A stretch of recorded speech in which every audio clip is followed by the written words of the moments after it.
It's time to take A Therapeutic Dose, a prescription-strength reality TV podcast that explores the intersection of reality TV and therapy. Possible side effects may include entertainment, strong emotional reactions, and/or laughter. Here are your hosts, Ramona Ramirez and Margee McGee.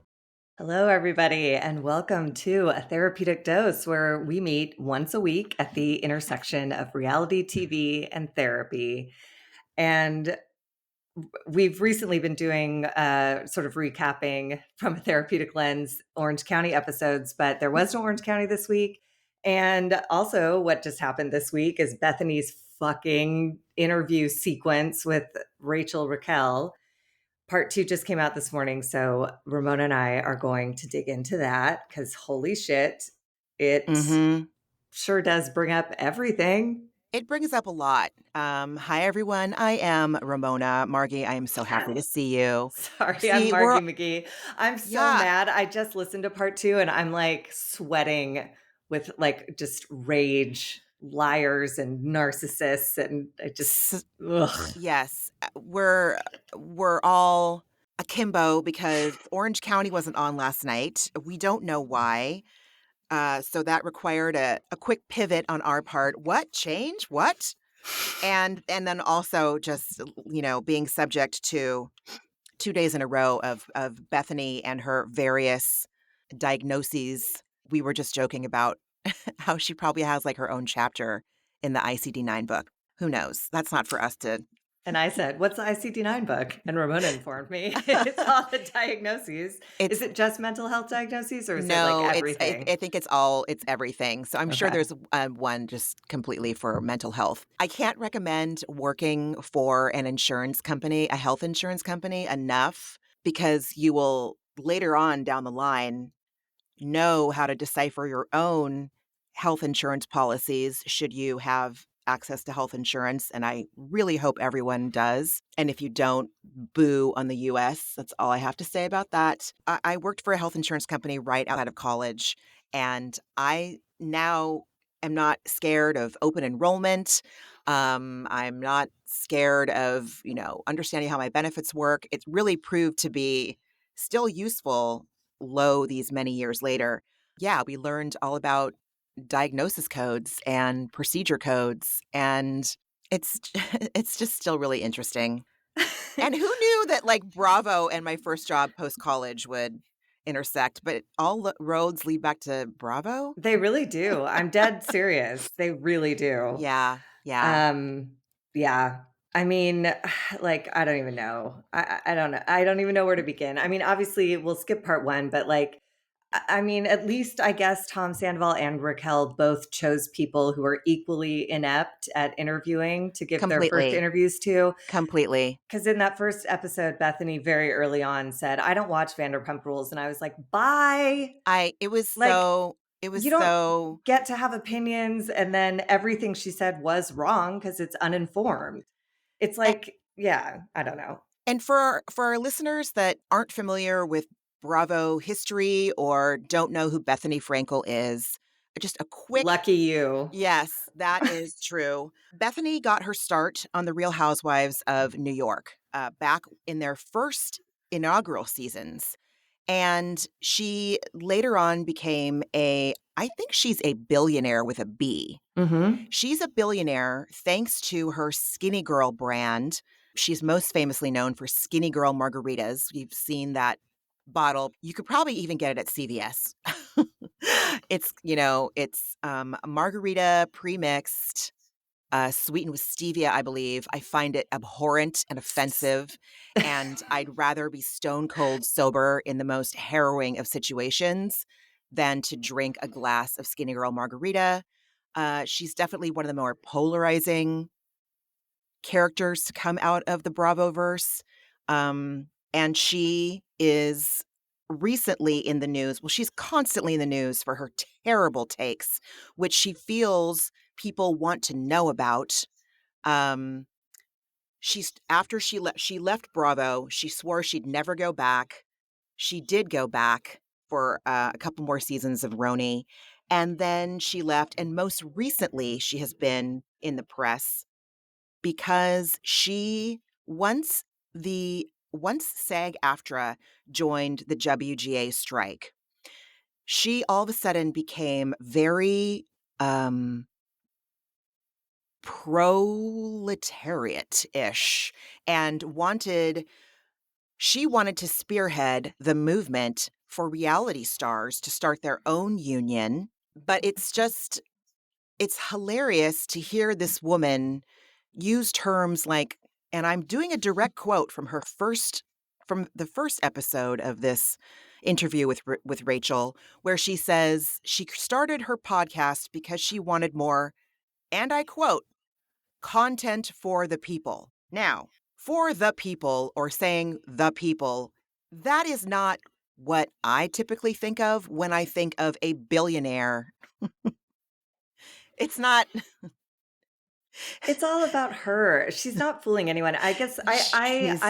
understand the reality reckoning. I do think Yes, reality stars are entitled to more than they get. At the very least, there absolutely. should be a mental health clause in every contract that after your season shoots, you have a month of twice weekly mental health sessions should you want them. But she's the wrong advocate for this. She is disorganized. Her thinking is all over the place.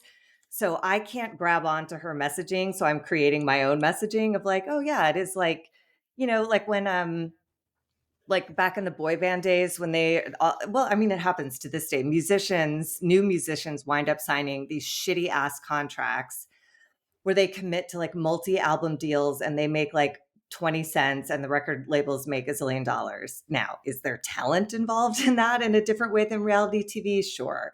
But I do think there is something exploitative about reality TV, or it's come to that point in the decade or so that it's gotten so popular. But Bethenny is just the wrong mouthpiece for the shit because I just hate her so much that by the end of listening to these episodes, I was just like, I am inherently on the opposite of side of anything that this woman stands for because she's horrible. She is. Another thing that uh, eh, the fact that this woman, again, is a billionaire with a B, she makes it okay. I'm so mad. I'm just so mad. Bethenny can sit from one of her many homes where my home could probably fit in her, primary bedroom suite. She has made her billions. She is living extremely in a way that so I saw someone this morning say the only minority in this country are the rich. And I thought, yep, that is 100% true. That is the true minority in this country are the rich. I'm talking the 1% of the 1% and the 1%. Bethenny is 100% in the 1%. It is extremely easy for her to throw everything that got her to this place into the fire and watch it burn because she is safe. She is a skinny billionaire white woman. She is, from what we've seen throughout history, impenetrable to anything that will disrupt her comfort or her security.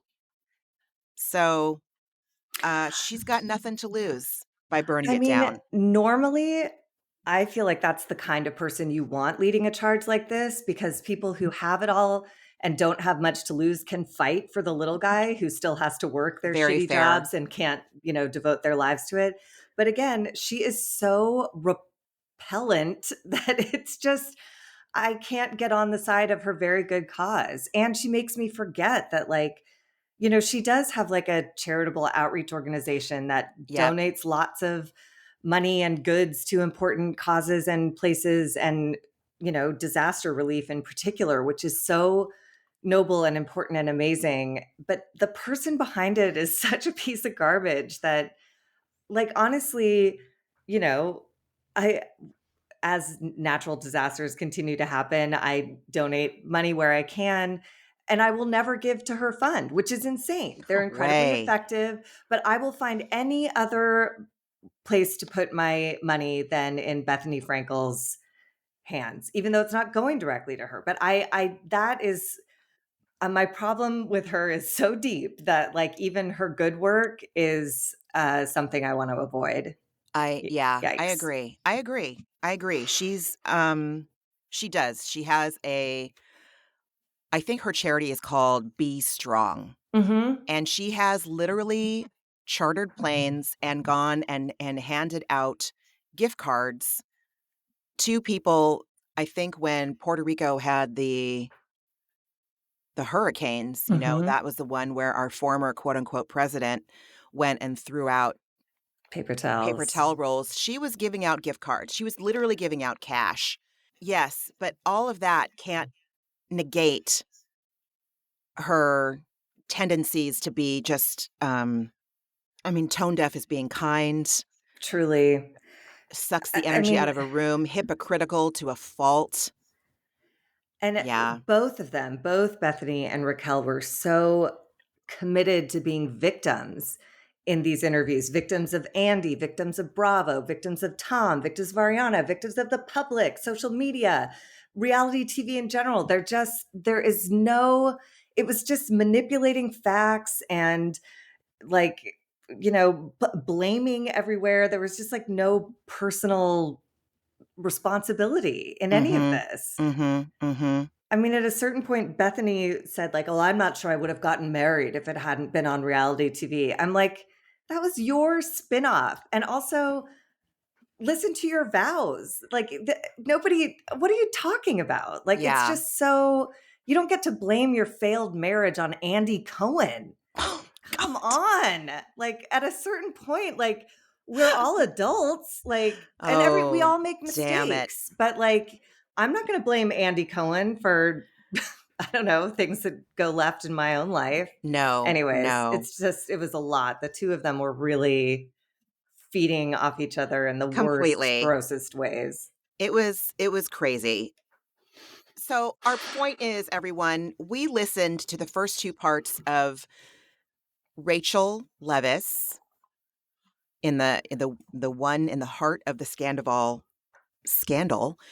We Mhm. listened to these first two episodes so you didn't have to. Now, because everyone, we're assuming, has already listened to and understood what happened in the part one, we're going to focus on part two, which dropped this morning, which is Thursday the 16th, no, 17th. I think it's the 17th. I think it's the 17th Yep, too, it's the 17th. so that you don't have to. And it's truly, truly the one thing that I was so grateful for was that this episode was so short.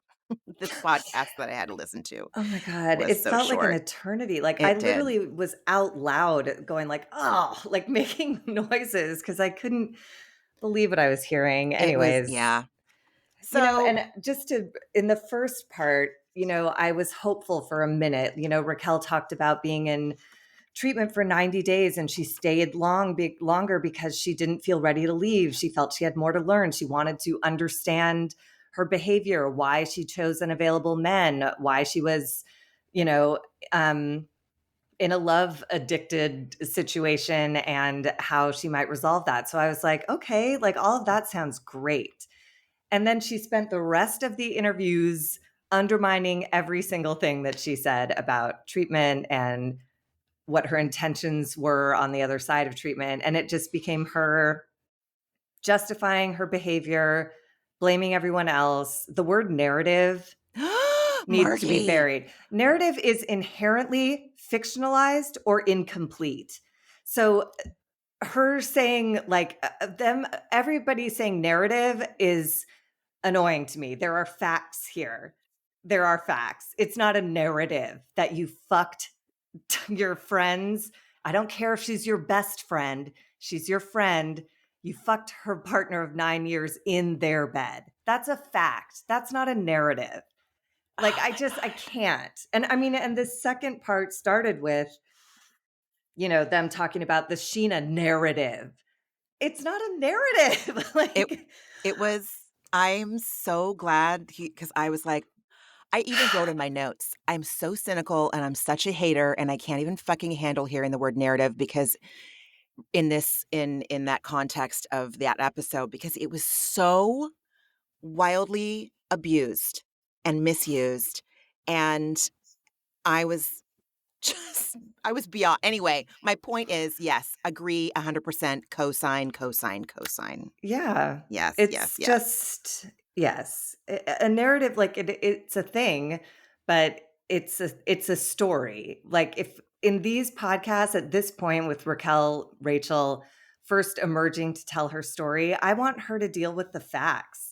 And don't fucking gaslight my ass. I know the facts. I watched the show. Like we saw the reunion. I've heard we read your apology, fucking idiot. Like, I don't mean to be mean, but like, she really just, I mean, she starts by still hanging on to Sheena physically assaulted her. Fine. Maybe Sheena pushed her up against a wall after learning that this affair had taken place.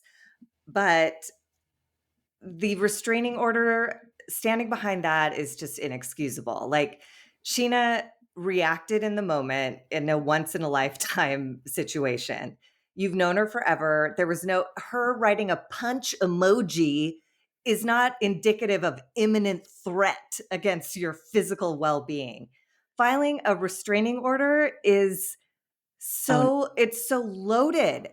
I mean, not to be all she's a mother, but she's a mother. Like it comes with consequences as it should. When somebody is truly in under threat of physical violence, fuck yes, every precaution needs to be taken. But when it's Sheena Shea, who's never done it before, whose punch emoji is not like coming through your screen to hit you in the nose. Like, and also you did something terrible. I'm sorry. Like, not that you deserve a permanent marker, but like you do. Be grateful for the scar on your fucking face. Look at it every day and remember what got you it and fucking make better choices. I'm so mad.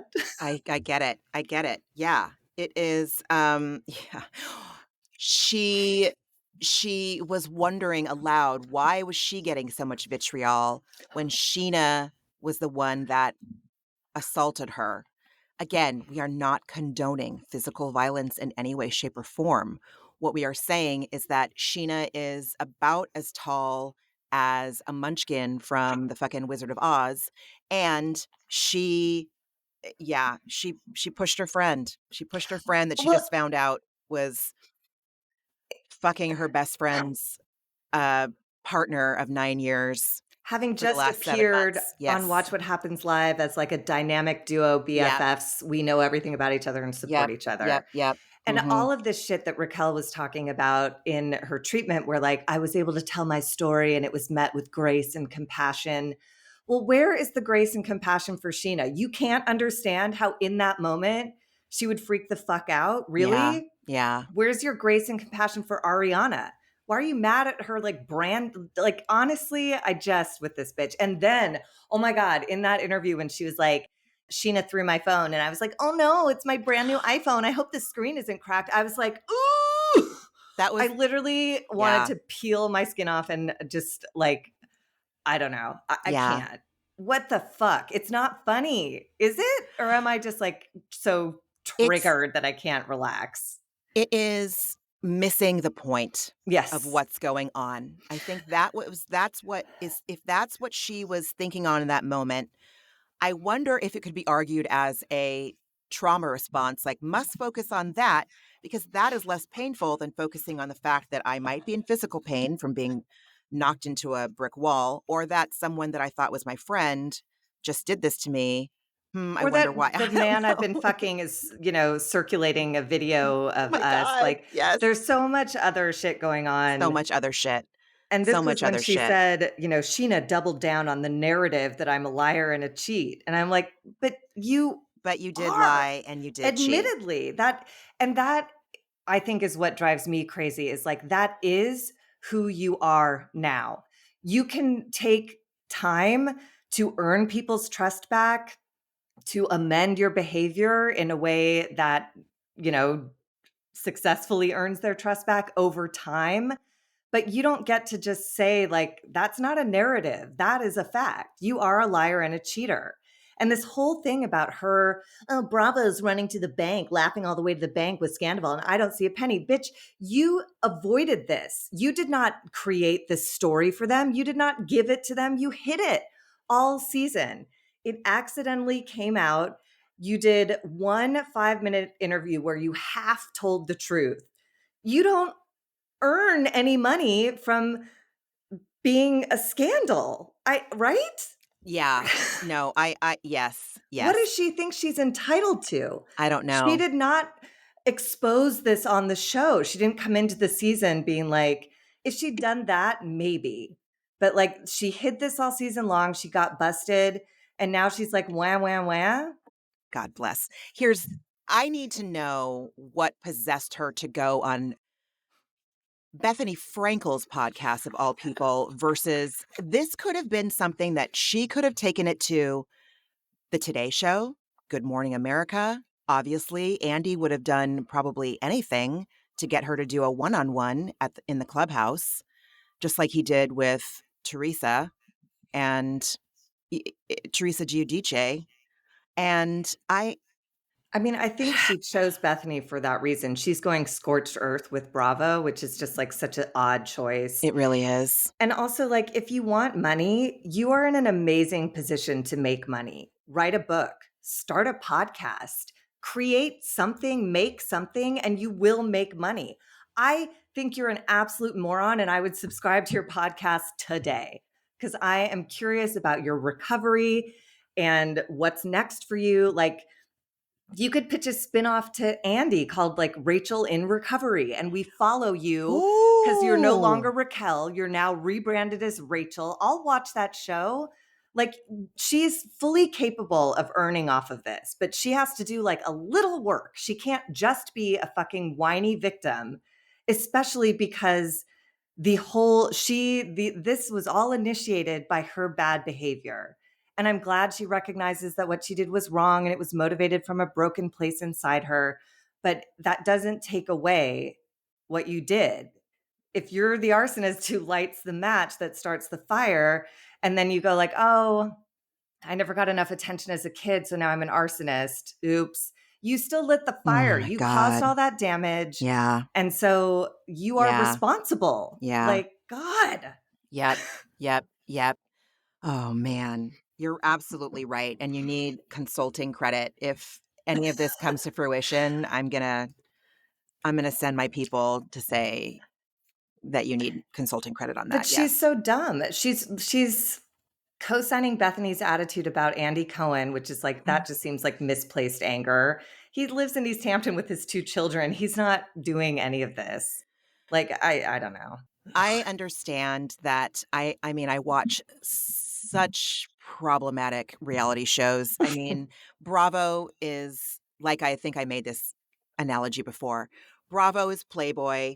The Bachelor is fuck, who knows? Maybe that's internet porn. And then there's like the 90 Day Fiance franchise, which is Hustler and Penthouse in their like bad zero lighting, no retouching days. So there's levels of absolute crap. Bravo is obviously like the premiere. It is the behemoth of reality TV because it does it in such a fantastic way. So where the hell was I going with this? Oh, why either of these women? I'm not saying, okay, here's something that pissed me off. I listened to 3 episodes of Bethany's podcast in the last 12 hours, so I'm not sure which one this came from, but did you hear the one? This might have been in her episode where she talks about why she is starting this movement to unionize reality stars.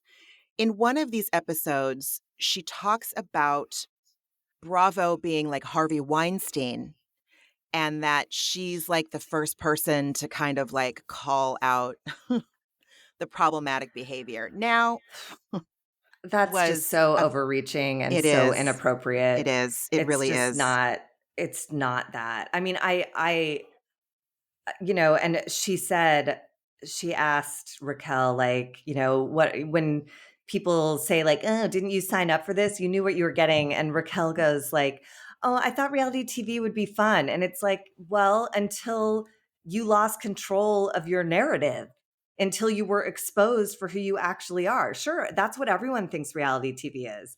And that's not the reason any of us watch it. We watch it for what actually happened. When you lose control of your narrative, the truth is exposed and we get to see what everyone is really all about. And you don't get to call that exploitation.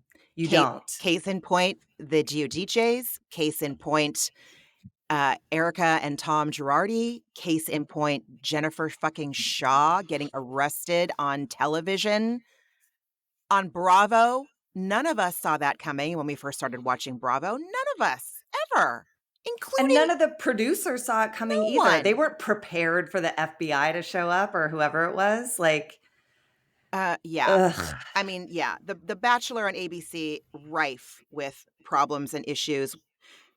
I have such a hard time with hearing, especially now. It'd be one thing if we were talking to season 1 Orange County or of any of the franchises in their first maybe 3 seasons. After that, you know how the sausage is made. We You all do. The know, yeah, audience does too. And yep, that's what I was annoyed a lot with this interview. It's like, don't talk to me like I don't know what's going on. I started watching reality TV when it was born in the real world, New York. Don't tell, like, we all know what's going on. Bethenny comparing it to Survivor. No, it's not. That is a game of skill where you're starving to death on an island. Like, you are comfy in your, New York City or LA apartments. Like, and then also saying, like, they were both saying like the relationships on reality TV, those friendships aren't real, they're strategic. And I'm like, I would believe that if everyone else on the Vanderpump Rules cast came out and said the same. yeah. Raquel, you're the only one who's claiming that those relationships are fake. So it appears that, Ay, ay, I don't know. ay. It just is blamey and bullshitty and just, yeah.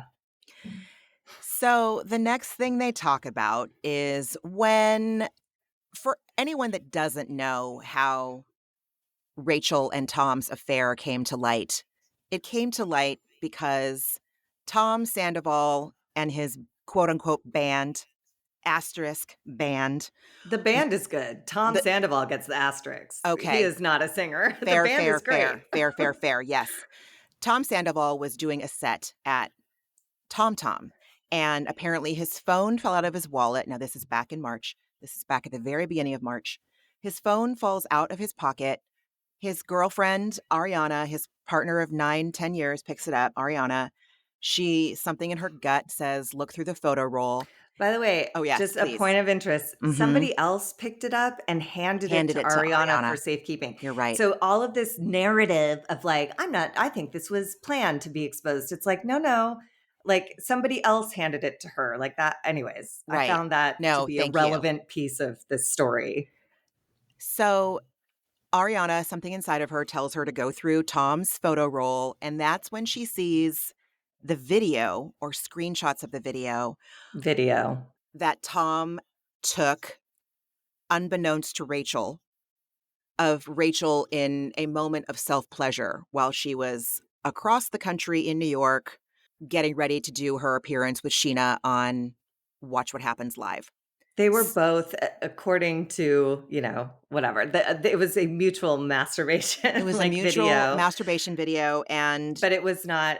But I don't know if I believe Rachel anymore. I will give her the benefit of the doubt and say that she did not consent to this. mhm. But I wonder if she would give a shit if this hadn't come out and exposed her as a cheater. I If don't she saw it know. on his camera phone, like I don't know. Yeah, But it's so horrible. It's horrible if he didn't it ask her for her it's consent. truly diabolical if he did not ask her for consent. So the next thing they talk about on the podcast refers to this videotape because in the this is after they picked cameras back up. So shooting for Vanderpump Rules goes down. The Scandoval affair is revealed. Bravo says, "Okay, we're gonna come back and we're gonna film the aftermath." So there's a scene when Tom goes to visit Rachel in her apartment. Rachel says on Bethenny's podcast there was a moment in that scene that you didn't see where I asked him, "Why did you record me?" without asking my permission. And he answers on camera, "Because I wanted you to see how beautiful you are." Rachel is saying that once cameras went down on that scene, he became very upset with her and said, "Why did you ask me that on camera?" And then she claims that he went to producers and said, "If that part is left intact and is in the final cut, I will boycott the rest of this season." Just the Scandoval Just episode. the It was Scandoval one episode. episode. Yeah. And he was able to get it taken out. And then she shares that because of this and because of his actions in the last season, he was given a producer credit for season 11. Am I getting that correctly?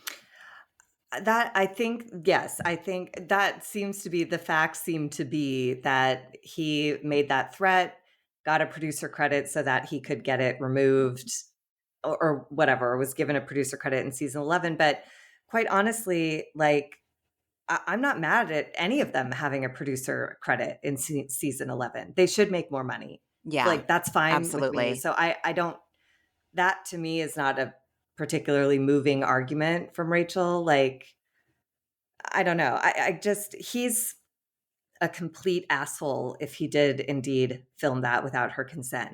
However, she does not come off as sympathetic. They are both awful. And her trying to paint him as worse is really troubling to me. Like, and her saying, Tom is villainized, but the woman really gets the short end of the stick. I'm like, I don't think so. Like, I believe we all care much more about Tom Sandoval because we've invested in him for 10 years. And everyone is disgusted and furious at him, also at you, but like, don't woman, she's just bringing so many things into this that have no place in what happened. She had an affair and got caught. That's it. That's it. This isn't about women being persecuted. It's like you did the thing. If you hadn't had an affair, then there's a conversation. But you did this You did for this. months You did this. while you were shooting and you hid it from the cameras. So it's a moot point. Mm-hmm, If it's a mm-hmm. point at all. You did it, Jennifer Shaw. You did it, Teresa Giudice. You did it, Erica Girardi. Yeah, you are a And lying, cheating, image-obsessed, awful person, mm-hmm, as is Tom. mm-hmm. But just because he is doesn't mean you're not. And if you're going to go on podcasts and expose your story, like this ain't it. This ain't the way to like get people invested in your future. Yikes, yikes, yikes, yikes. Ugh.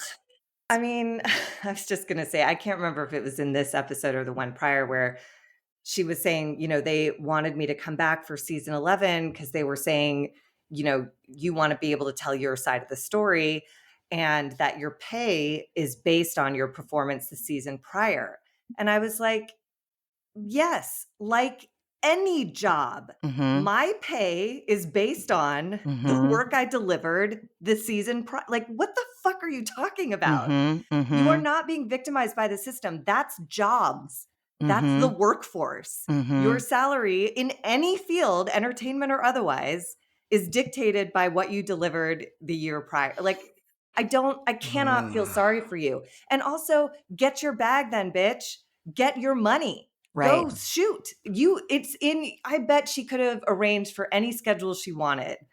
I'll shoot 6 days and I'll do 2 confessionals and that's it. Like, I'm sure there was Right. a way for her to make some money here. 100%. But 100%. instead she's just, mad at Bravo and not mad at herself, not appropriately mad at herself for blowing up her own fucking life. It's interesting that you say that she's not mad at herself because when I was listening to part 1 yesterday, Bethenny asked Rachel, "Do you forgive yourself?" And Rachel just immediately said yes. And I thought, So flat, just like, yes. she said yes. And I was like, lucky she forgives herself so fast. Fuck, I'm jealous because I've been at this therapy game since I was like 16 years old. And I haven't forgiven myself for stuff from last week. And I would never talk to my friends the way I talk to myself. I would never talk to my family the way I talk to myself. And it's like everything shitty that someone could already could think about me, get in fucking line behind myself. Listen, if she has forgiven herself, I'm very happy for her. There is so much construction going on here at my house too. Same here. I don't know if I you don't can know hear. if They're people can redoing the hear. roof from the There's floods finally. Yeah, It's so there's loud. like diggers and stuff outside, drills. My point is, I don't know, maybe it's a me problem. I'm sure it's a me problem. God damn it, if I have to hear from one more of my fucking health team, from my PCP to my psychiatrist, what do you get out of beating yourself up so much, Ramona? Like, what do you get out of it? It's like, it's a safety thing. If I do it to myself, I won't be as devastated as when the people I love start doing it to me too. But wow, that it's not that I'm not happy for her for finding self-forgiveness so quickly. It's that for it to happen that quickly after something so public and awful, maybe she's just not that deep or self-reflective. I totally agree. I don't think she understands at all the severity of what she did, whether it was public or not. What she did is deceitful and really harmfully impactful to lots of people. And I am all for self forgiveness, but in my experience, you have to at least get through step 9 to get it for real. Yeah. So I don't think this bitch is working steps. I don't think she's doing anything. I think she's gotten to that place where a lot of people do, where they use therapeutic tools to excuse their behavior instead of leaning into the work of it, of making amends, changing your behavior, acknowledging the damage you've caused yourself and others. For her I totally heard that too. It was just so quick and I'm flat. glad. 'Cause I think I wrote, "I'm cynical and I'm a hater and I'm a terrible Maybe I person," am after I too. write that. No, you're definitely not. The jury is still out on me, but you genuinely have a heart of gold. I think what I can't stand about it is that when I don't hear remorse from people, I can't really get behind their own self-forgiveness. Why don't I just keep it real right now? I'm talking about my own father. I'm talking about my own father and how his quote unquote apologies to me, or his let's just leave it at that. They have never seemed genuine, because it doesn't feel like there was a lot of time spent wondering, what must my behavior have felt and looked like and been like for my child to experience throughout her entire life, from conception to today. Because I spent so many years wanting a step 9, and I don't know if I ever got one, but I guess if you don't know, that should tell you. I don't necessarily think that I get living amends. I don't necessarily think I've gotten verbal amends, and it's not for me to get to decide what and if he's ever going to do that. I have literally asked point blank. I think I've literally said, "Where is my step 9?" or something. I don't know if I've Just ever. for people Yes. who don't know, the Oh, yes, yes. ninth Thank you, step is Margie. you make amends wherever possible, except when to do so would injure them or others. Mhm. So, you wouldn't Mhm. tell the wife of someone in a long-term marriage that you had an affair 30 years ago if it's going to blow up their marriage today, Right, that kind of right, thing you might circle wide of. But, you would talk that over with a sponsor. You would get some right. counseling to Yes. decide if an amends is owed, or if it's something that you make a living amends where you no longer have affairs with people or Mhm. whatever. Mhm. But it's all it requires a lot of introspection and understanding of what the harm you caused. And like you're saying with your dad, he does I don't think he's taken the time to really understand what his behavior what the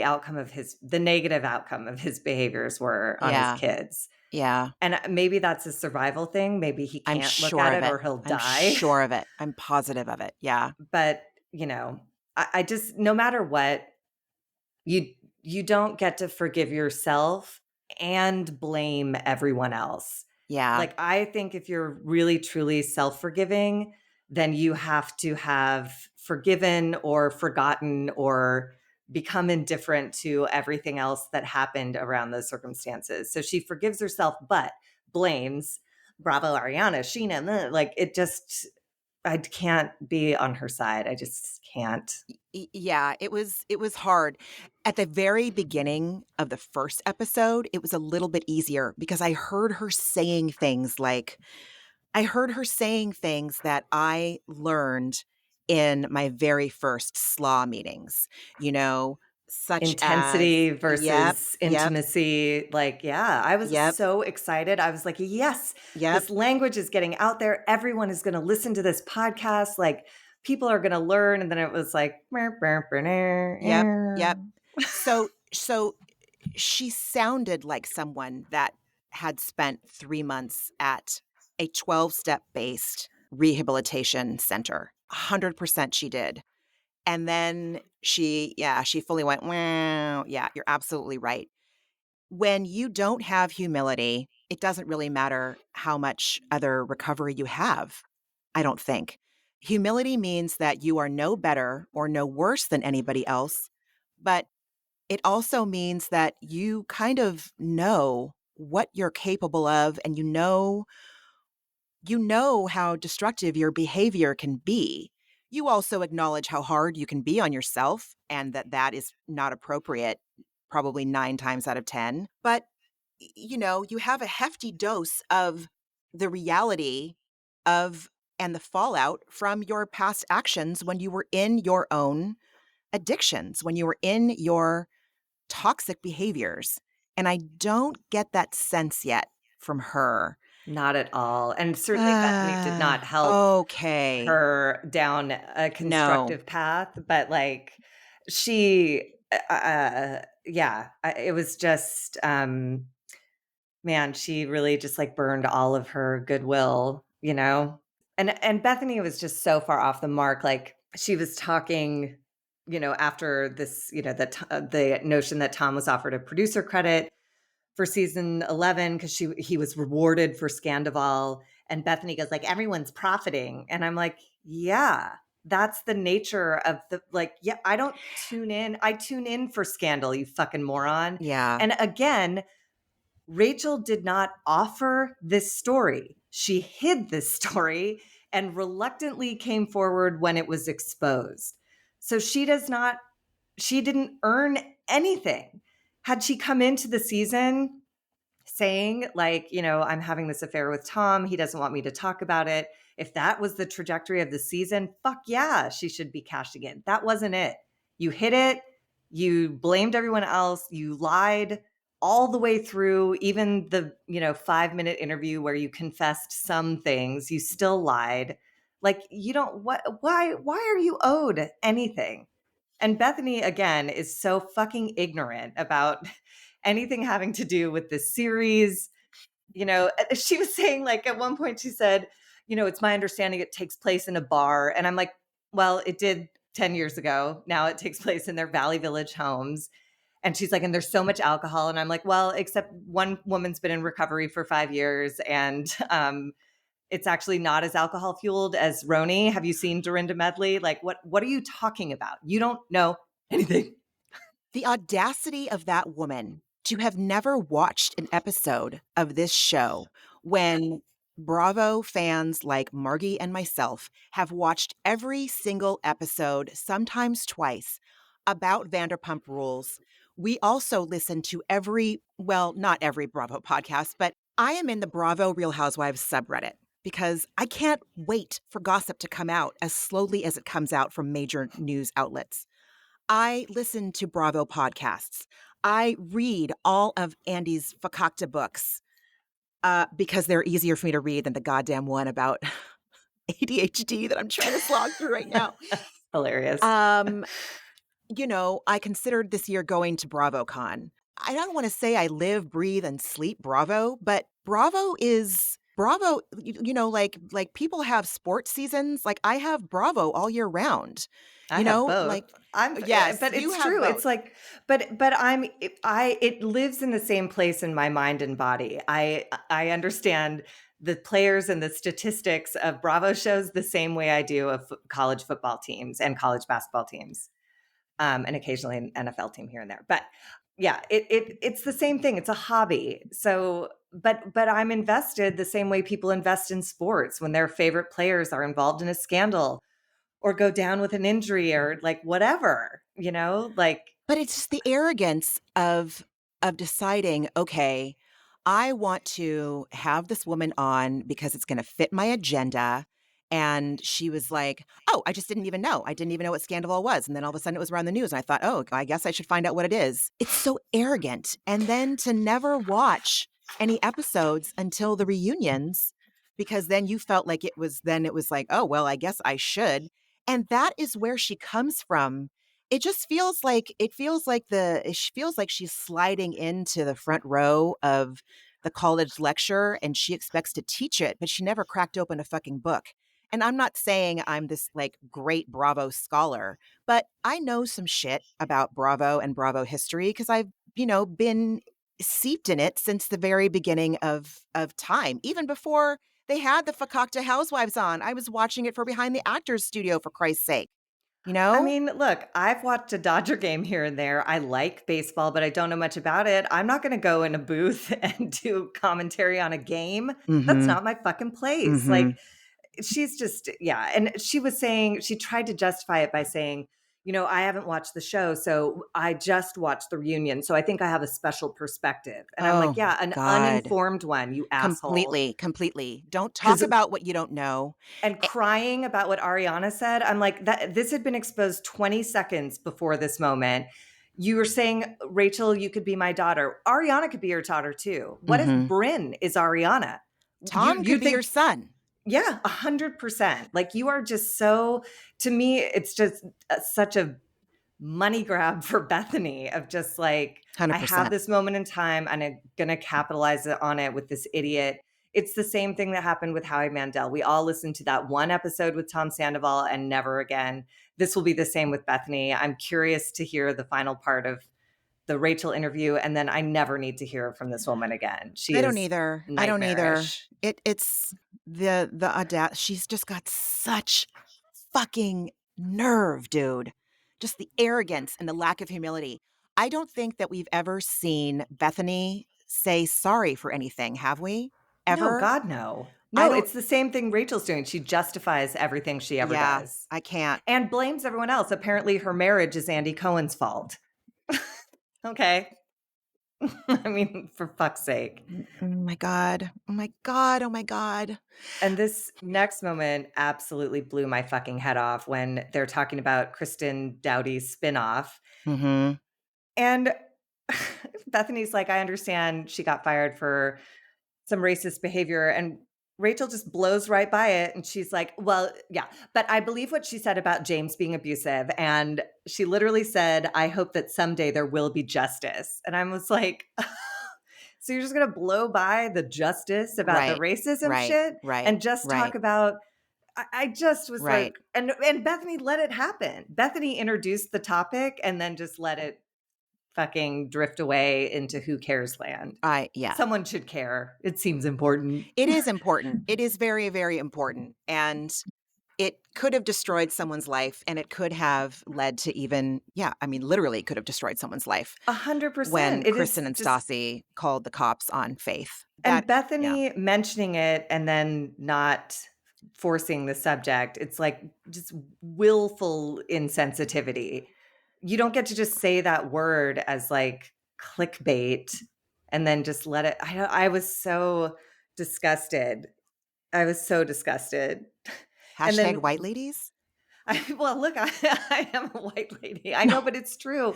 But yeah, they're But the worst kind of white ladies. Like they that's give what I'm me saying. Yes. Yes. they give us a And bad name. speaking of which, like I have because Rachel is a beautiful, thin white woman. She's going to be fine. Yep. And she's young. She's going to be fine. Mhm. And she's also had enough rehab under her belt where the first 5 minutes of Bethenny's podcast yesterday of episode 1, when she was talking about the origin story of why she behaves like this in relationships with men and her romantic relationships, that's going to be fine for some people. It's going to be more than acceptable. Her redemption arc is imminent. I don't think you get a redemption arc if you run away. If she'd come back for season 11, Okay. maybe. Yeah. But she's in Arizona claiming that I have no friends in LA because she talked about like they broke my trust. I'm like, they broke your trust? You don't have any friends in LA because you broke their trust. Yeah. What are you fucking talking about? What did they do?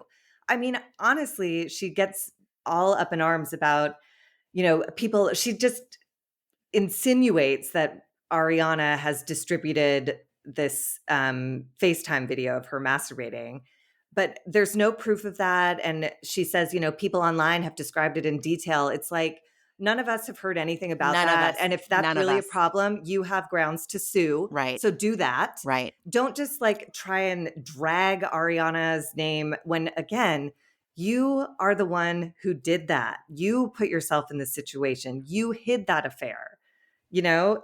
And Bethenny in one of these episodes was like, it takes 3 to tango. It's like, no, because only 2 people had all the information. If Ariana had known there was an affair going on for 7 months, then we have a 3-person tango. Otherwise, it's 2 people tangoing and lying and saying we're not dancing. Rachel says that Kristen was approached by production for a spinoff in order to silence her about rumblings in the Bravoverse that James Kennedy is allegedly physically abusive. Now, if this does come to light, will I be surprised? Abso-fucking-lutely not. We saw it on screen. We He did. emotionally abused her and then he spit on her door. Like, Yeah. that's indicative of like and she hit him. Remember outside someone's wedding? She fucking did. socked him in a parking lot. Like, She did. She that's did. not, you're not revealing anything exceptional here, Rachel. And we know because I believe many people have talked about it. Was it last season? Was it season 9? When Raquel stopped answering her phone one night because she was super wasted or she was with Tom, we don't know. It's irrelevant. But the point is, James sent her a series of texts calling her, they were emotionally abusive and verbally violent, terrorist things to say to your partner. And so this is not out of the realm of possibility. I don't know that Kristen, why am I saying this? Is this showing my naivete? I don't know that Kristen would cover up for James. I also don't think any reality producer worth their salt is going to say, let's not talk about this Yeah. most interesting, dramatic, Yeah. salacious thing. Yeah. Let's not do that. They don't care about maintaining James Kennedy's DJ image. Yeah. If Yeah. Kristen was willing to talk about it, they would dive head fucking first, right?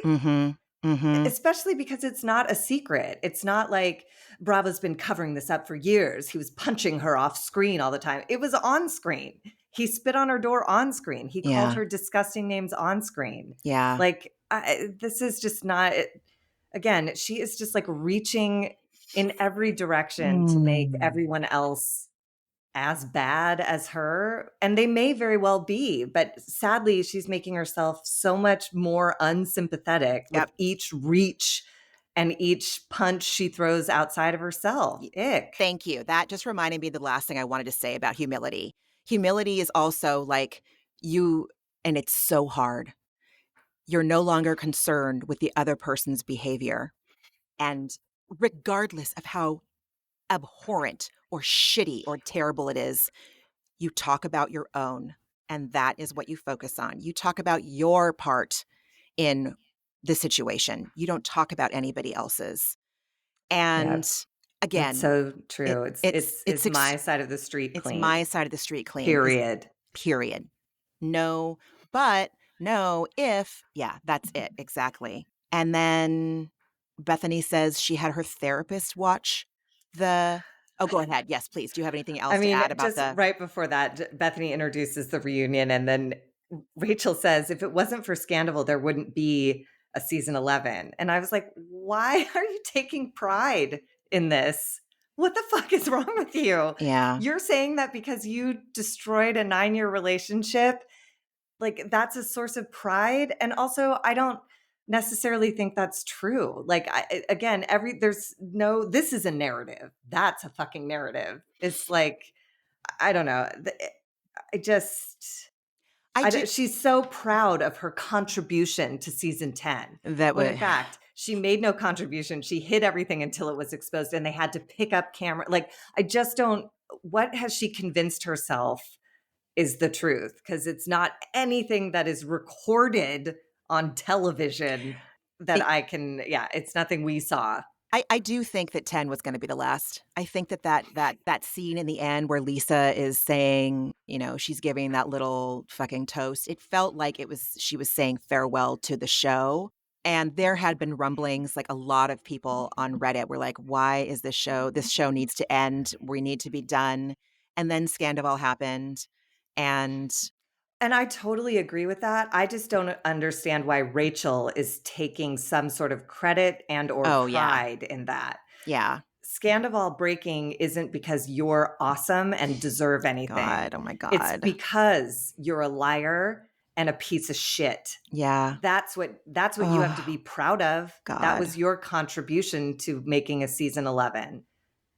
I just can't with you. She Oh did my not god. craft a Oh my storyline. She hit god. it. She's just not. Anyways, So okay, so her fucking therapist. I so, mean, yeah, yeah. Bethenny has her therapist watch the part of the reunion where Ariana and the other cast members lay into Rachel and tell her that she is a piece of human shit, and just I don't know, like, she was called a lot of names, and the deep thought that Bethany's therapist had was that it was abusive. Like, no fucking shit. She was Again, he watched one episode one out episode. of context. Yep. It's horrific. Yep. But if Rachel can't contextualize it and think Yep. to herself, Ariana just found out about this. I blew up 9 years of her life and her entire future. I- It it's not cool what she's saying, but I'm not unfamiliar with the emotional place that this might be coming from. But instead, she's like, those were words filled with hate, and she wanted to make me feel unlovable. And it's like, in that moment, yeah. And if you can't see where that's coming from, like, what is wrong with you? You are so delusional and narcissistic and fucked up. I don't think Ariana would choose to say those words again, certainly not on camera. No. But in that moment, she was destroyed at your Yeah. hand, you bitch. Yeah. Yeah. At your and her long-term partner's hand. Her And if you fucking don't think you yeah. guys were best friends, that's cool. But Ariana sure as shit thought you were. Yeah. So, and Raquel even said, like, she was so sweet to me. She encouraged me, but we didn't have any deep conversations. It's like, well, but that a friend is sweet for you and defends you and encourage. Like, that's Which is what. all the things that she said Tom Sandoval was doing for her. And that's why she became entranced with Tom Sandoval, was because he was showing her things about herself that she hadn't seen. But if she's looking at it through the lens of a man that she finds attractive, even though he's wildly unavailable, that just goes to show you how she prioritizes her female friendships versus attention from a toxic, unavailable man. Well, and how willing she is to, like, she kept trying to, like, blame him, saying, like, he told me they were broken up. And I'm like, we saw on camera you approach her, ask about their sex life. Oh Like, my you god. don't get to say that. Also, if he tells you they're broken up, you know what I do? I check with Ariana. Yeah. I say, like, you don't keep hiding shit. Like, yeah, I was so hopeful at the beginning. I was like, oh my God, this will be an example of you're only as sick as your secrets. She's finally going to tell the whole truth, and she, will no longer be sick from those, and she'll figure out who she is now. But boy, did that just not come to fruition at all. Yeah. It was She's a piece of shit. she's got she needs to get some help. Some more, she's not done with her journey yet. And again, it's like I just the one thing that whether or not I am active in those rooms anymore or can co-sign with things in the core literature of 12-step programs, the one thing that is etched in my brain forever is the only people that can't recover are those that are constitutionally incapable of being honest with themselves or other people. And I don't know, more will be revealed.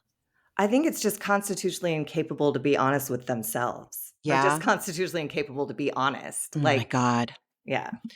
Because if you can't be honest with yourself, like abandon ye all hope, you know? It's It, hard work and it's painful work and it's necessary if you want to be the person that your dog thinks you are. or at least just don't go on a podcast. Like, Right. it's just don't put it on record. Right. It's so Right. ugly. And, and Bethenny is like attacking Andy. He's like, but again, she got it all wrong. She's like, you left the stage and, he said, come back. And like, why? He wants you to come back for more abuse. And Rachel's like, oh, I left the stage to get a sip of water. Like Bethenny thought it was some statement piece to like walk off. I will not be abused. But in fact, this idiot, she's like, my mouth got dry. I was like, And I oh my mean, God. like, what reunion So doesn't have someone stupid. walk off? It happens quite frequently. This is par for the course. 100%. And It's all the words that made Bethenny cry on Raquel's behalf, I could see Bethenny saying those words to 100%. someone. Oh I my could see her God. telling someone to fuck themselves with a cheese grater if she's in a bad enough mood. Like,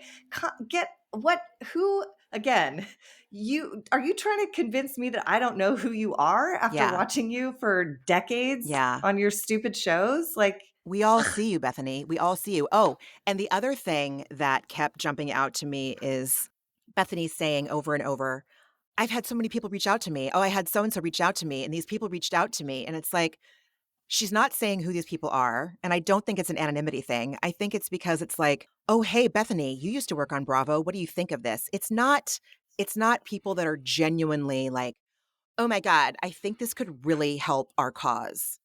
It's not. Bethany is because shady. it doesn't help the cause, because Rachel didn't create this storyline. This happened. This is why reality TV is great, quite frankly. But this does not support the notion that reality TV stars are being exploited. They did one extra episode and that's it. So there's no exploitation there. They didn't follow her to rehab. Like, they let her No. be. Like, this is just bullshit. And speaking of following someone to rehab, like to get to go to a place like the Meadows for 3 months and have it paid for is that is the epitome of luxury. Like everyone could probably use a month at the Meadows. Oh, I felt so envious. It's completely When envious. she said the Meadows, I was like, oh Yeah. my God. I Yeah. want to go get away from my phone and just work on my problems. Right? My only thing is that I've got to like show up at group therapy, which can only help me. I'm going to learn how to meditate. My only job is going to be to make my bed and someone's going to cook for me for 3 months. Like, okay, sign me up. My bags are packed. My sweats are in the bag. I've got my journals. Let's go. Yeah. And I feel Dude. like And she was like, I'm so grateful that my parents could like, man, how old is she? 28, 29? 28. And that's the thing, is like, she's not a baby. Like, 28 is, I know she went on the show when she was 21, but that doesn't forgive like not maturing. Right. 28 Right. is not, it's adulthood, whole adulthood. Oh my You're off your God. parents' insurance. Like, Oh there's yeah. nothing, you can rent a car. Like, you are a whole adult. So I don't know. That was an expensive stay. That was an expensive stay. And the least she could do for her parents. Well, no, that's not my business. It's not my fucking business. I was gonna say, like, the most you could do to repay them is continue your recovery. I know where there's a great slaw meeting. It's at the fucking farmer's market upstairs in one of the little community rooms. Community. You can get yourself a delicious donut and cup of old school coffee at Bob's, head upstairs, I mean, read but some. what's weird, Ramona, is I feel like this interview is what she's doing for her parents. I think her parents are as fucked up because she mentioned that her mom is the one who heard Bethenny talking about this, and her mom thought that Bethenny gets it. And I'm just like, and then she Again, was also talking about how bad she feels for putting her parents through this. And I'm like, your fucking toddlers and tiaras pageant mom is still directing your 28-year-old life. Like, oh this my was a God. bad move. If you'd thought through it, but I think her mom might be publicity hungry too. I mean, you don't have a kid in pageants. I don't know. The whole thing I is, don't, I, yeah, I don't know. I I don't should just either. say that. I don't know. I don't So either, but that's all speculation. I can see what you're saying. So, will I listen to part 3? I don't know. Are you going to listen to part 3? Sure. I mean, I'm Yeah, I not going to guess I'll lie. listen to part 3. I Yeah. will say the one other thing I wanted to say Oh, about please. I Yes. thought this was so irresponsible. Bethenny asking her therapist to watch this one reunion without any context. And he said that this is, there's a difference between punishment and abuse. And then, but he did say, she quoted him as saying, emotional abuse is a pattern of behavior. And I just want to put on record, this is not a pattern of behavior.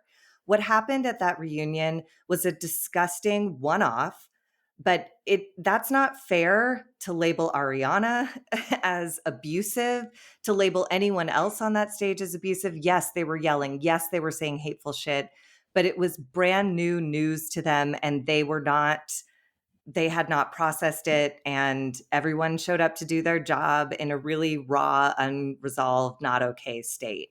But to call that a pattern of behavior and for Rachel to sign off on that, it's just like that happened once, it happened never again. And I loosely recall some paparazzi interviewer asking Ariana something about Rachel, and her response was quite kind.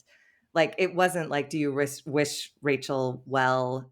But it was something like that. Like, would you ever forgive Rachel? And I think Ariana said something like, sure.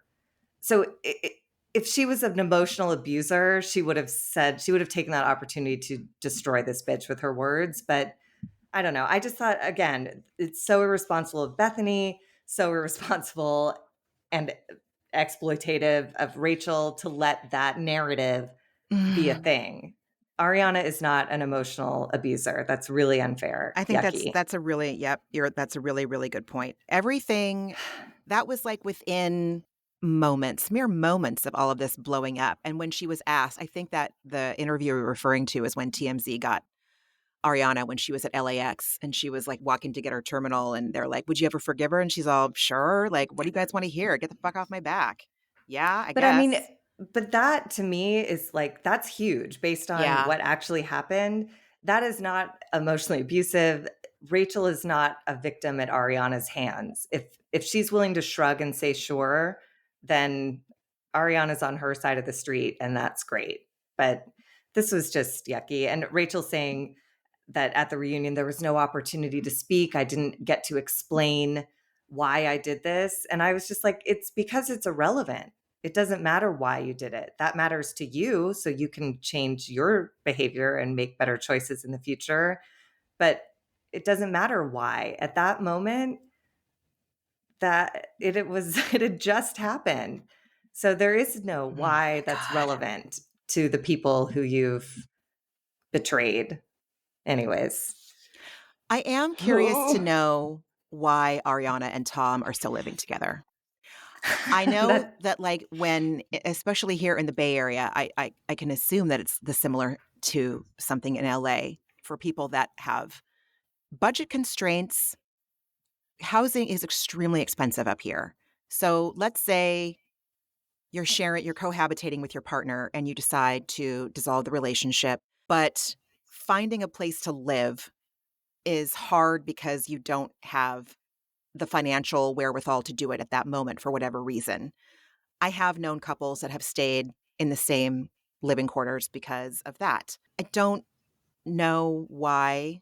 I'm just curious, not because they're stars. I'd be curious to know why they were still living in the same house. I mean, quite honestly, I don't think Rachel's wrong when she said that they have a business partnership Yeah. and they share a space, and so that's why it's not hard for them to live together because they're used to it. Mhm. That also doesn't excuse you having an affair. Right. So, like, Right. that can be a fact, and it also does not give anyone leeway to fuck around. It just doesn't, because that's not part of the agreement. The agreement is we share this space and maybe we don't have a lot of like moments of intimacy. Oh The my agreement isn't god. you can fuck anyone you want in this bed, and sure, Right. if it's my friend, Right. I who cares? Or It's you can that go wasn't it. around and tell people that our relationship is over and that we're broken up, but no one ever, ever, ever, ever heard that, and I will go to my grave saying this, that, like, Tom did this thing that a lot of men do when they're still in relationships, but they want to start cheating on their partner, like, "Oh, we're broken up," or, "Oh, the divorce just isn't final yet," or, "Oh, blah, blah, blah." And I'm sure in some cases that's probably true, in some, but in some, it's just a convenient narrative to use in order to get someone into bed with you. And again, we saw it play out on TV. Like he Yeah. was saying, I kept trying to break up with Yep, her. yep, But yep. then we saw the scene where he sat down and said, we're not intimate. And then she spoke with him about finding a solution, Yeah. saying, like, I need more of your time in order to feel comfortable doing like you didn't try to break up with her. Right. If I saw the transcript of that scene, never in a million years would I be like, oh, this is a man trying to break up with his long-term girlfriend. Yeah, No, exactly. Oh my he's such a god. pussy, but I don't blame him for not wanting to stay in her disgusting apartment. She's like, I left him my keys. And I'm like, no one would stay there. That place is really sad. Oh, God If I had a bless. huge, gorgeous Studio City home and I was in a living arrangement that was workable, I would stay where the pool is. Yeah, you're right. You're right. Yeah, I probably would too. I probably would I too. know. Anyway, y'all, damn, I don't wanna be Bethenny and I don't wanna be Rachel. Nope. No, neither Mm-mm. one of them did No. their images any Wow. favors, in Bethenny my needs to go to opinion. the Meadows for 3 months. Bethany needs to go to the Meadows forever. Forever. Yeah. I'm just done with her. She's so Oh, uninformed, and God bless. I hate people who talk with such authority Me too. when they know nothing. So many $10 words with absolutely no actual education or information to back them up. So much Infuriating. bullshit. Yeah. Infuriating, and especially infuriating to someone like Margie and me who have spent, like, how many boxes of Kleenex have we gone through sitting in each other's cars or meetings or apartments or fucking coffee shops, like, with a piece of paper in front of us listing all the things that we did because of our respective diseases that we're trying to get recovery from, and then to have people come in and just blab about it for a couple hours and not know anything is so fucking disrespectful and rude. Yeah, and yeah, and just again, it's just so ignorant. Like when Rachel said, talking about love addiction and saying there's a chemical reaction and that confusion of intensity with intimacy, and Bethany's like, "Oh yeah, oxytocin and blah blah blah," and I was like, "Just don't know. You don't get to say you don't. Yes, there is a chemical reaction, but that's not the point. Nope. The point is the addiction and the Exactly, recovery is exactly. from the addiction, and she has not done the work to recover from her Oh my addiction." god, Margie, that bounced out to me too. In fact, I think I wrote down, like, "Don't talk about what you don't know." Oh, I was 100%, and so she just jumped pissed. right on She it sure like did. she was some sort of, like, scientist. Oh, yeah. Oh. Oh, I was so mad. I was so mad when Bethenny was saying, "Well, why can't they break up? It's not like they were married. It's not like they had kids." Like, fuck off. There are many different kinds of relationships that look many different ways. And just because someone has a fucking certificate and had a big ass party or went through a drive-through in Vegas or decided to, like, have a child, none of that is fucking relevant at all. None of it is relevant. And it was offensive. It's the same thing Howie Mandel did, where he's like, "I don't get what the big deal is, so you fucked around. Who cares?" It's like, well, again, if and but it's to me, it's not even about, like, context. It's just about basic humanity. Like, so I guess according to Bethenny and Howie Mandel, there are permissible boundaries for fucking around on someone. Oh my So I guess if God. you're not married, you're agreeing, that's the social contract. You're agreeing to it being okay, or like you don't get to be upset or, disrupted if your relationship of 9 years where you own property together is blown up. Like I hate that. And again, if Bryn is Ariana in her future, Bethenny is not going to fucking feel like this. So she needs No. to take a breath and consider, you know, all parties in this before she makes some like who cares judgment. And you better believe if Bethenny got cheated on, New York City would be burned to the fucking Oh ground, my and she God. would be standing in the middle with her fists up, proud of herself, hollering into the sky. Like Oh yeah. come on. I Yeah. hate that shit. Well, If you're dating exclusively for 2 weeks and someone has an affair, it's like not it's not okay. it's If not it's not okay. part of the agreement, it's not okay. It's not okay. It is a big deal. Uh, Bravo. I don't know what your reasoning was for not letting us watch Orange County last night, but I'm not sure I'm on board with the fact that we listened to Bethenny and No, for some content. I mean, I think as always, I had such naive hopes of what this would be, and it just fell all the way short. Which, So shame on me for once again hoping that these people could like function like actual thoughtful adults. Oops. yeah, yeah, I'm gonna need to see how it closes out with tomorrow's Yep. episode. Yeah, I don't want what either one of them have. Nope, Agree. nope, nope, nope. Shitty ass tasting. Oh my God, I would be mortified if I put out a shitty margarita mix. I would be And she so mentioned bummed. it.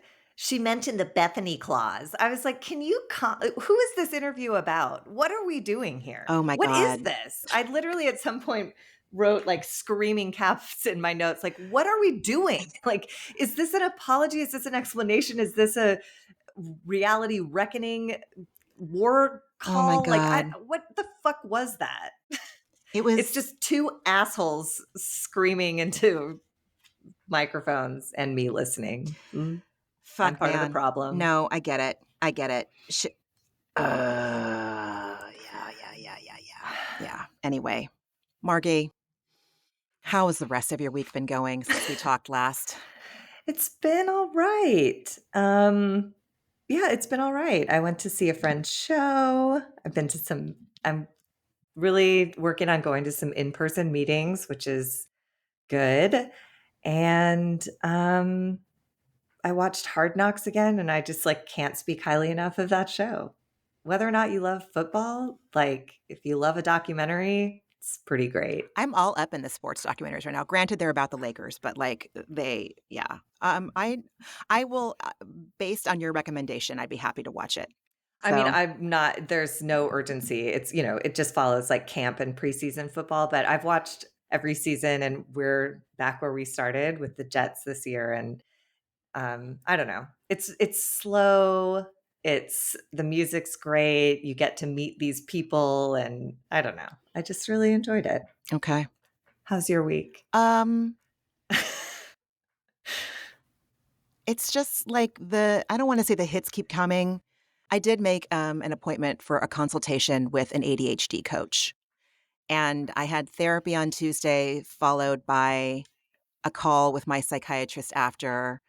We're going to see if we need to tweak some hormonal things. I started a new ADHD medicine this week because it felt like my other one wasn't playing well with my other meds. And so I'm hopeful. I fucking have to do this call on a Sunday night at like 6:30, which just goes to show you how desperate I am, because 6:30 is going to roll around on a Sunday and I'm going to have to get on the phone with an ADHD coach. I'm going to be like so annoyed by it, I'm sure, but I will show up anyway because I need help. I need help. And I am bottoming out from the self-hatred from this fucking brain condition, mental health issue, this confusing, humbling thing. And I'm really ready for Mercury and fucking Venus to be out of goddamn retrograde. Like, I really am. And I don't even believe in that shit until shit starts getting so bad for such a concentrated amount of time that I'm like, wait a minute, is Mercury retrograde? Yes, it is. And I'm like, there we go. you I know? mean, I'm leaning on it too. I'm like, I'm not going to expect anything to go right until that's resolved. I think it's September 3rd that things go back to normal. So it just sort of takes the pressure off of like, will today be better? It's like, probably not. Yeah. So just assign it to the planets and get on with it. It's hot. Fucking bad things are happening in the world. Oh, I did watch some great reality TV this week when on Monday night, Fonnie Willis released her 41 count indictment against our former president and 18 of his fucking friends or something. Sign me up. I'll pay per view that shit. And I'm hoping we get to see the courtroom proceedings because it is a state trial versus a federal trial. And I believe that there are different rules. It sounds And like we will. Yeah, it sounds like cameras are expected. I keep, in my little Arya Stark voice, I keep saying like, RICO requires mandatory 5 years. RICO requires a mandatory jail term of 5 years. And I'm like, oh my God, I can't get my hopes up. I can't get my hopes up. I can't get my hopes up. But man, my fucking hopes are up right now. And Look, you don't bring charges against the former president of the United States unless your case is airtight. airtight. And they have been working, it appears, round the clock for 18 months to get this right. And I loved her press conference. She was Amazing. I was like, I want this woman to be more visible in the world because she seems incredibly smart. Yeah. And really funny because she ended it by saying like, and now I'm going to go to sleep. I Because like she's know. been awake Oh my for 2 God. years. I love But I her. also, I do worry because, the grand jury names and addresses have been circulated on the right wing and like people's lives are at stake. It's so fucked up. It's so fucked up. So my thoughts on a daily basis are like, just like, may those people be safe Yeah. and protected because they just did their civic duty. That's all they did. Fucking A, man. I mean, same with her. I mean, she's probably under enormous threat, but like I'm sure they anticipated that. Oh, But to yeah. see that these citizens who just showed up because they got a fucking summons are being threatened, it's just like, I don't know. That shit is outrageous. Oh, it puts my brain into a short circuit so fucking fast because it's just like I don't know if I can say this enough. He collectively traumatized us. Okay, maybe not everybody, but sexual abuse survivors, absolutely Black people, absolutely people of color. Even his Pe- pe- supporters, he's preying on their trauma to that ignite their it support. if we don't get some sort of accountability from this administration, I don't know if we will be able to recover. I don't know if I will be able to recover.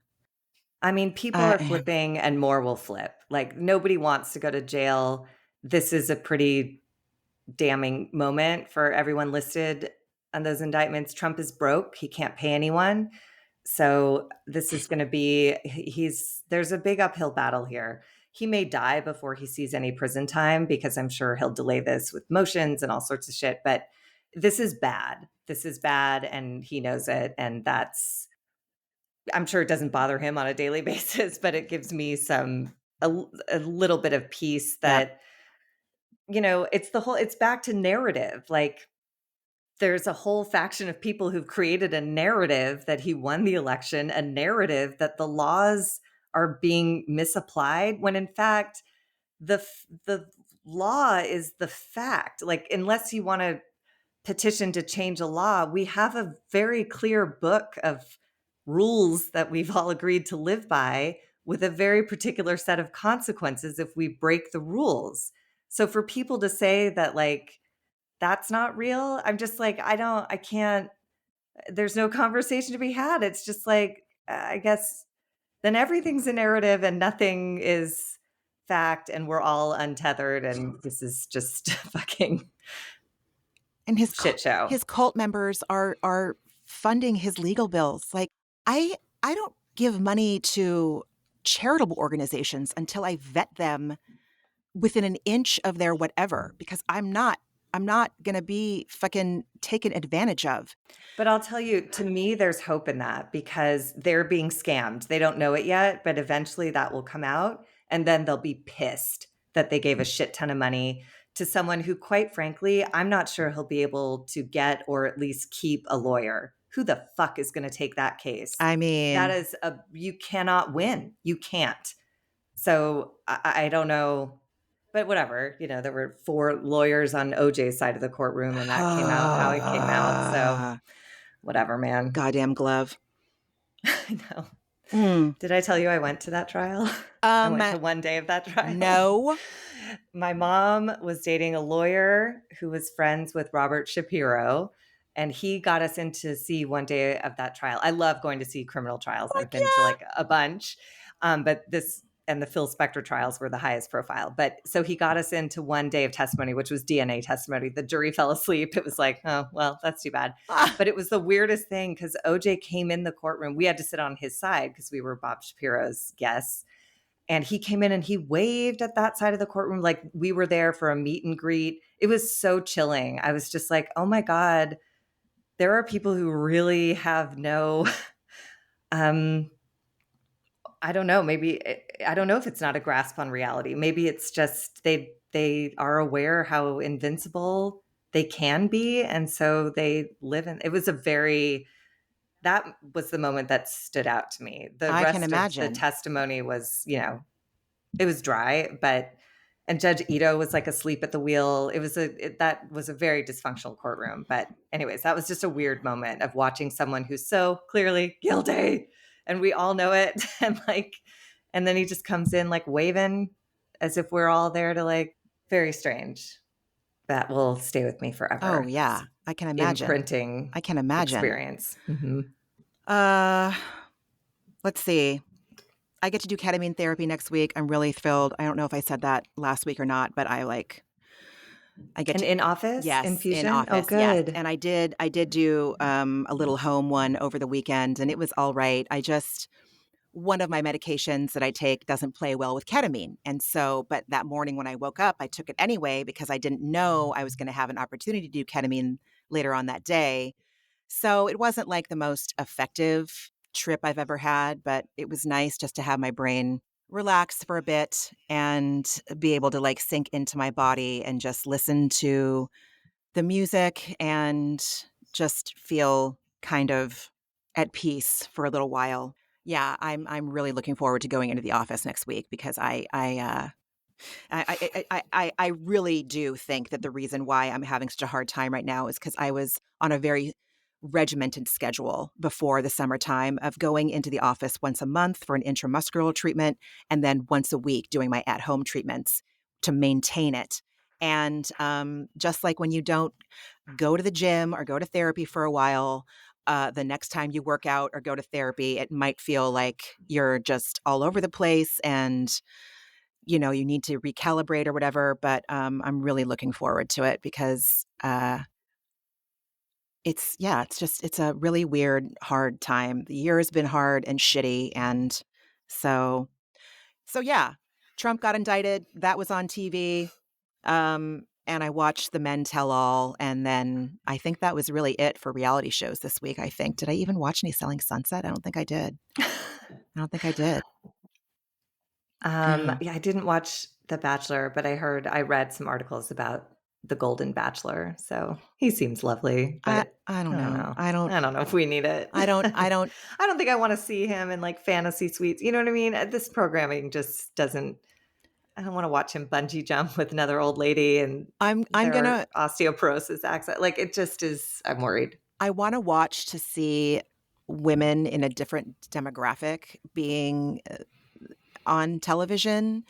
Do I already assume they're going to be towards the younger end of his age preference? Yes. Do I already assume they're going to be quote unquote fit? Yes.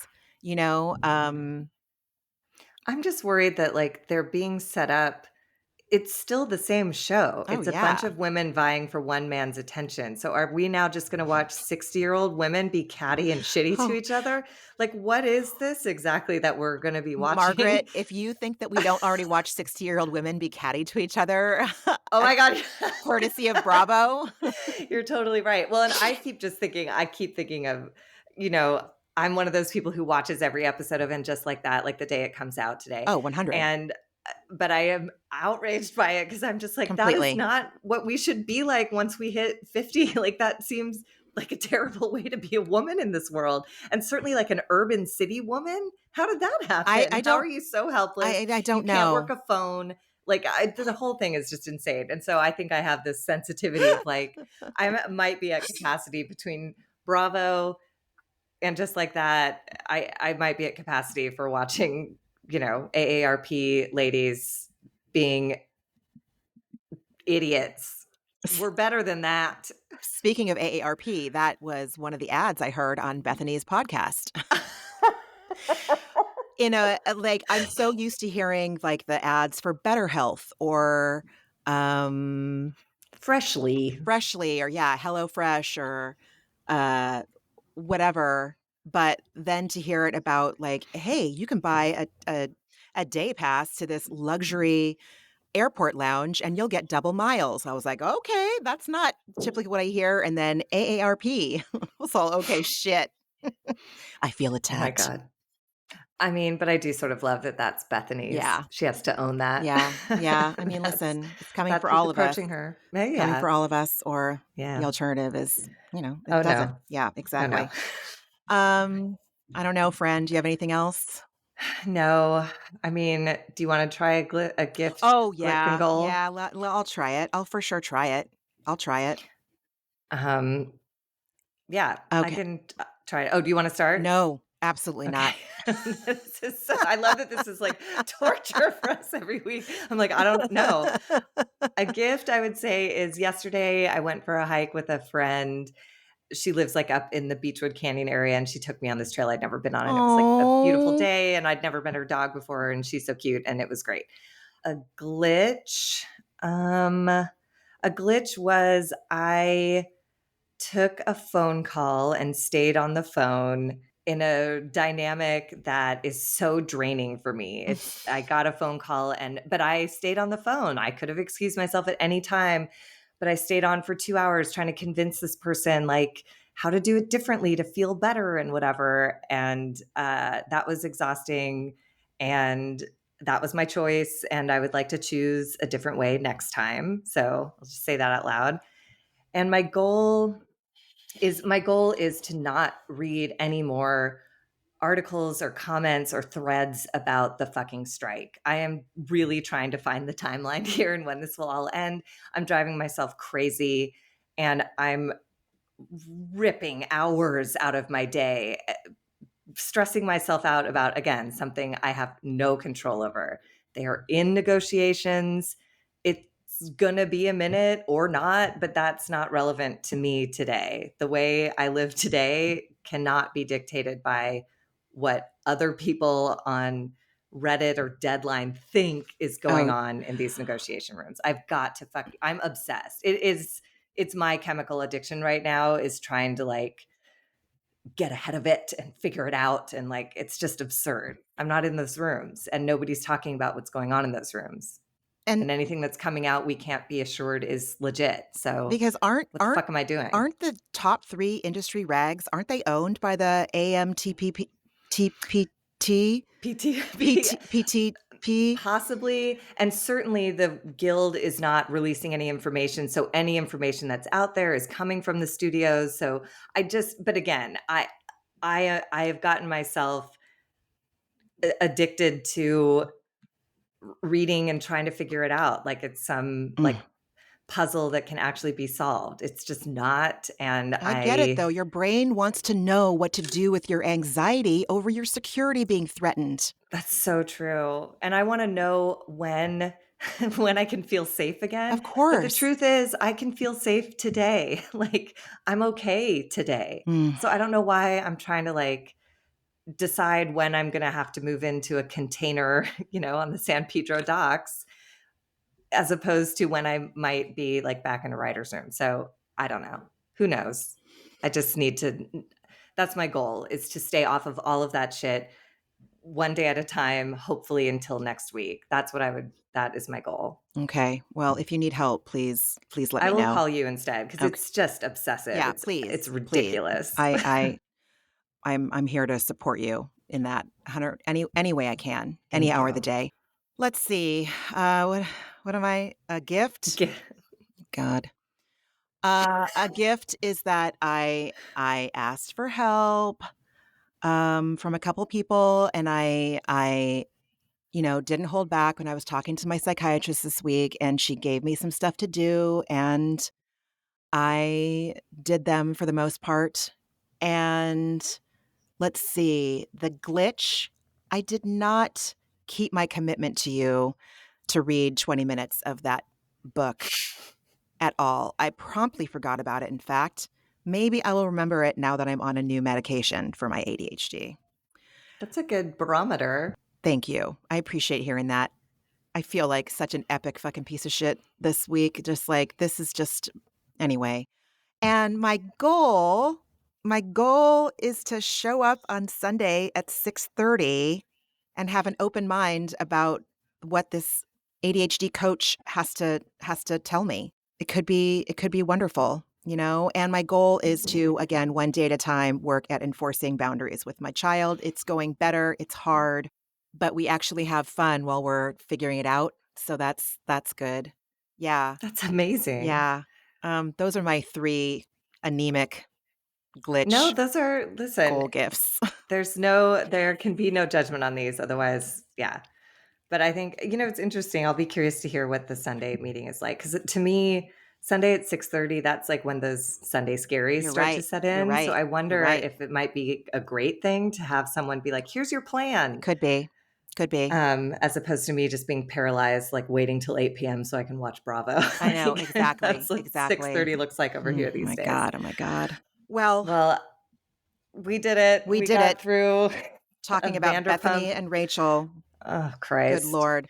Thank you, everyone, for joining us. Glad that we listened so you didn't have to. I don't advise it. Spare yourselves, truly. You can easily find something else to do with those 38 minutes. Margee, as always, it was great and healing for my soul to spend this time with you. I love you so much. Thank you. Same. I adore you. And this is always energizing and informative and just like lovely to chat with you. 100%. 100%. Everyone, you can email us at atherapeuticdose@gmail.com. Find us on Instagram at A Therapeutic Dose. Subscribe, rate, follow, pass it on to your friends. Jot down a little review if you like. And thank you so much for choosing to spend your time with us.